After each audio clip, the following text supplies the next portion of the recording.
Update news. पैगंबर हजरत मोहम्मद साहेब यांच्या 1501व्या जयंतीनिमित्त यवतमाळ शहरासह जिल्ह्यातील विविध भागांमध्ये धार्मिक व सामाजिक कार्यक्रमांचं आयोजन श्रद्धा आणि उत्साहाच्या वातावरणात करण्यात आलं। या कार्यक्रमांमध्ये मुस्लिम समाजातील नागरिकांनी मोठ्या संख्येने सहभाग घेत पैगंबर मोहम्मद साहेब यांच्या जीवन कार्याचं, आदर्शांचे आणि मानवतेच्या संदेशांचं स्मरण केलं।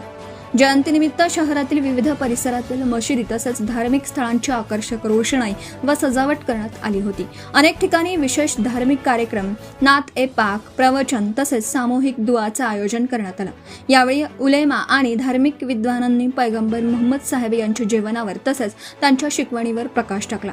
यावेळी वक्त्यांनी सांगितले की पैगंबर मोहम्मद साहेब यांनी संपूर्ण मानवजातीला शांतता, बंधुभाव, प्रेम, दया, समानता आणि न्यायाचा संदेश दिला।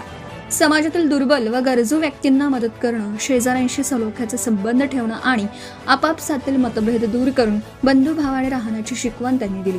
तरुणांनी पैगंबर साहेबांच्या शिकवणीचा आपल्या दैनंदिन जीवनात अवलंब करावा असं आवाहन यावेळी करण्यात आलं। जयंतीनिमित्त शहरातील विविध भागांमध्ये धार्मिक कार्यक्रम व मिरवणुकांचं आयोजन करण्यात आलं। कार्यक्रमांमध्ये नागरिकांनी मोठ्या संख्येने सहभाग घेतला। मिरवणुकीदरम्यान नात-ए-पाक आणि धार्मिक घोषणांमुळे वातावरण भक्तिमय झालं होतं। आयोजक आणि स्वयंसेवकांनी वाहतूक व्यवस्था, शिस्त तसेच नागरिकांच्या सुविधेकडे विशेष लक्ष दिलं।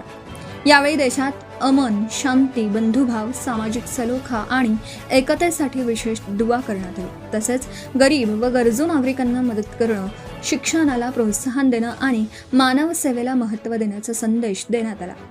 यवतमाळमध्ये आयोजित या विविध कार्यक्रमांमध्ये धार्मिक व सामाजिक संघटनांचे पदाधिकारी, उलेमा, सामाजिक कार्यकर्ते, जनप्रतिनिधी तसेच मोठ्या संख्येने नागरिक उपस्थित होते। पैगंबर मोहम्मद साहेब यांच्या शिकवणीचा प्रसार करून समाजात शांतता, प्रेम, बंधुभाव आणि सामाजिक एकतेचं वातावरण अधिक मजबूत करण्याचा संदेश या जयंती सोहळ्यातून देण्यात आला।